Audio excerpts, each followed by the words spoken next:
Guys, I'm on my way to work. It was so warm last night and it feels like spring today. It's so sunny. Yesterday was the winter solstice, so the nights are going to start getting shorter and the days longer. It's my last day at work before Christmas, and luckily I didn't have that much to do. Look at this amazing present that one of my colleagues gave me.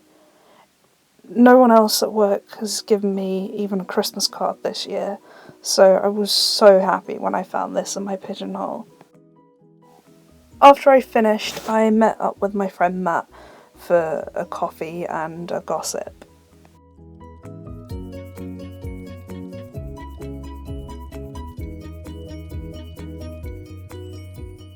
Then I met up with another friend for a posh meal and even more gossip.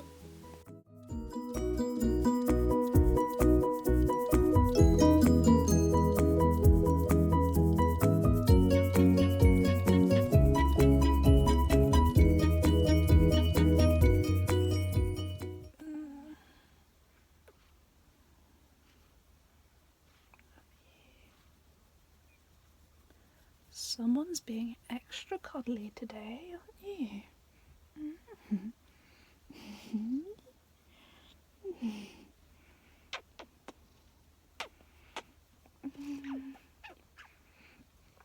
Have you forgiven me for cutting short your walk?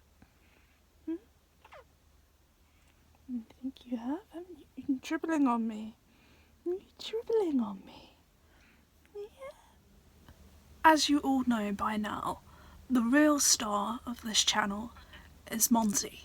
So today I want to talk to you a little bit about what it's like living with a boat cat. People are always asking me whether he likes living on a boat and how he adapted, and the answer is that he absolutely loves it.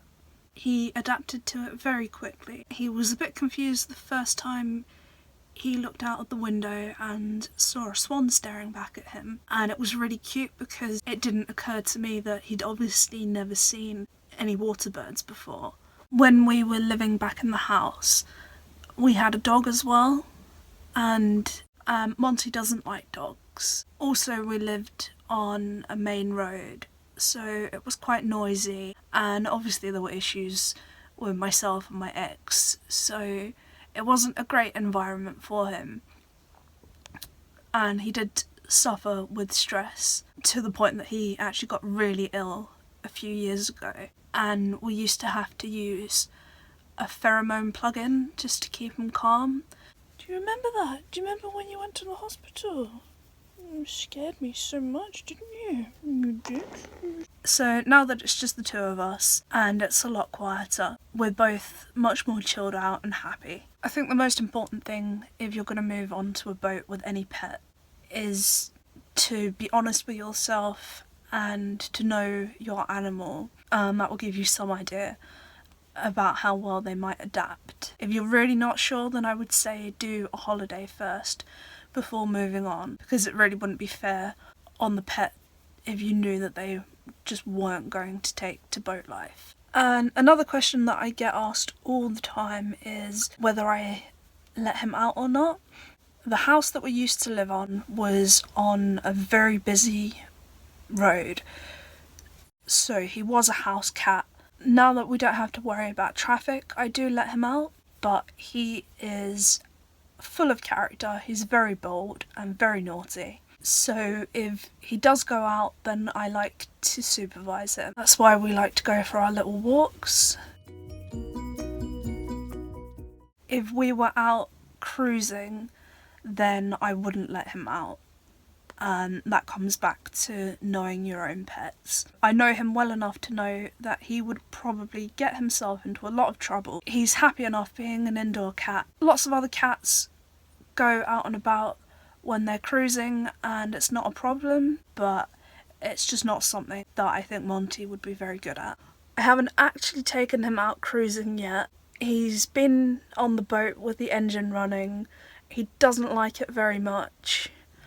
I've also moved the boat a little bit with him inside, and he did get a bit freaked out. So far I've only taken my boat out for little day trips. So I've stuck him on board one of my neighbour's boats, and that's worked out alright. If he really didn't like it, then I would have to put him in a cattery or have someone look after him whilst I was out, because it wouldn't be fair to put him through any unnecessary stress. And before anyone says it in the comments, he would not take to wearing a lead. Another big question that people ask me is whether he has any trouble getting on and off the boat, if I need to put a plank down or anything for him.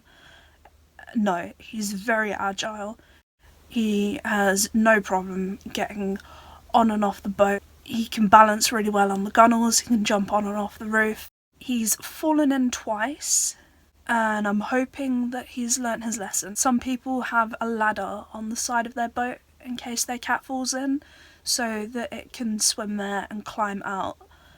I don't have anything like that because I don't let him out on his own, so I didn't really feel that I needed that. Although Monty is perfect, having a cat on board does have a few downsides. Obviously, having a litter tray takes up a bit of space and can be a bit more smelly because the space is smaller. It's not a problem, it just means you have to change it more frequently, which is fine for me because we've got big bins. I guess that could be a bit inconvenient if you were having to travel fair distances between rubbish facilities when you're cruising. Also, if you're a continuous cruiser, it could be a little bit difficult to register with vets and with pet insurance because you haven't got a fixed address. Luckily in London there are a chain of vets that have a joint database, so you can